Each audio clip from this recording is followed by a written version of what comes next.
After the 1862 Battle of Fredericksburg, General Robert E. Lee is quoted as saying, "It is good that war is so terrible. Otherwise, we should grow too fond of it." As the commander of the Army of Northern Virginia, Lee would have been well accustomed to how terrible war can really be. In a civil war that would claim the lives of nearly 620,000, the men of the Union and Confederacy weren't the only losses. Like any war, the longer it went on, the more likely it was that our empathy and humanity became casualties of war as well.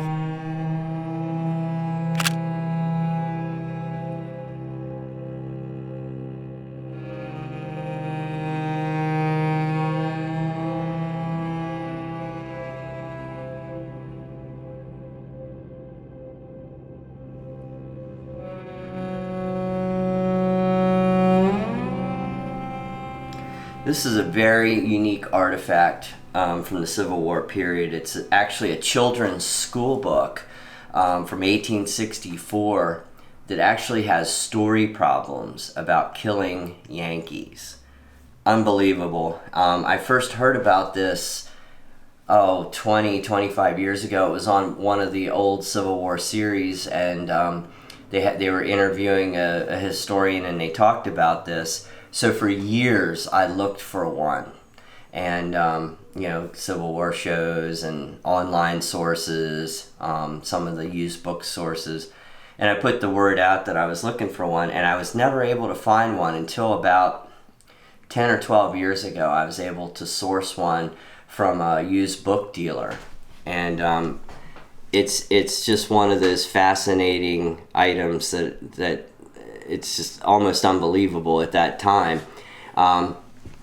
This book was actually featured on an episode of Pawn Stars. I went on, they were fascinated by it. They asked me if I would consider selling it, and I said, well, I'd have to get a really good price for it. And so I brought it on, and they called their expert in, who's a really good expert in most cases, and they underestimated it, in my opinion, because they used comparable books that had sold, but they couldn't find this exact one. They used other ones that had problems about slaves and things like that, but this one was unique. And as far as I know, this is the only one in private hands, meaning our museum, but there are some in the Harvard Library, I believe, and a couple other institutions, but they are just so rare. They came out late, 1864. Of course, the war ended in 1865, so they wouldn't be producing stuff like this after or into the Reconstruction period.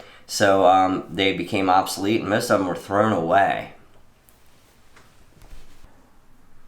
All right, we're going to read a few math problems out of this Confederate arithmetic book.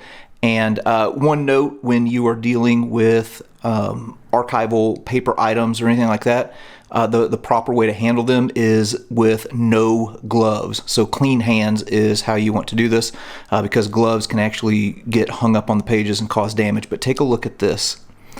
So let's read this math problem. So the last one there says, let me get this in good focus here.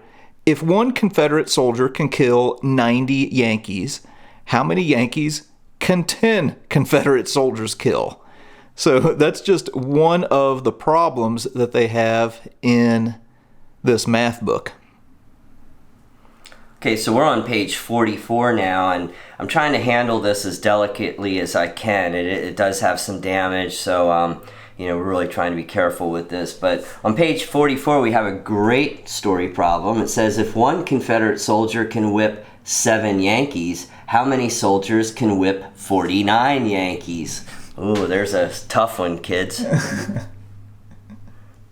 Okay, here's another one. These are really interesting. So look at problem number 14. 7 Confederate soldiers captured 21 Yankees and divided them equally between them. How many did each one have? And then we have another one there on 16 that talks about 17 men being out on picket duty. So yeah, this is really interesting how they were kind of really using the educational system to try and, for lack of a better term, indoctrinate the next generation.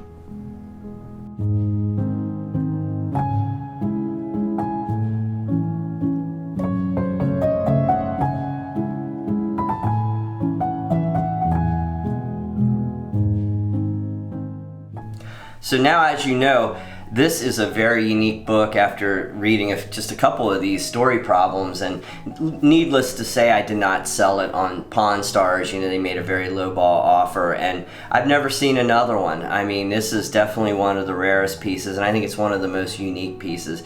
We think of propaganda with children and things like that as being more of a World War II era thing, like Dr. Goebbels and the Germans, and there was some real indoctrination going on with an entire generation. But you can kind of see a little bit of it back in the Civil War. I mean, I think it was more like trying to normalize war. You had kids seeing their fathers going off to war, and the South was starting to get very ravished by 1864, so maybe it was more of a normalization. But anyway, it's a unique artifact, and I think it's really special.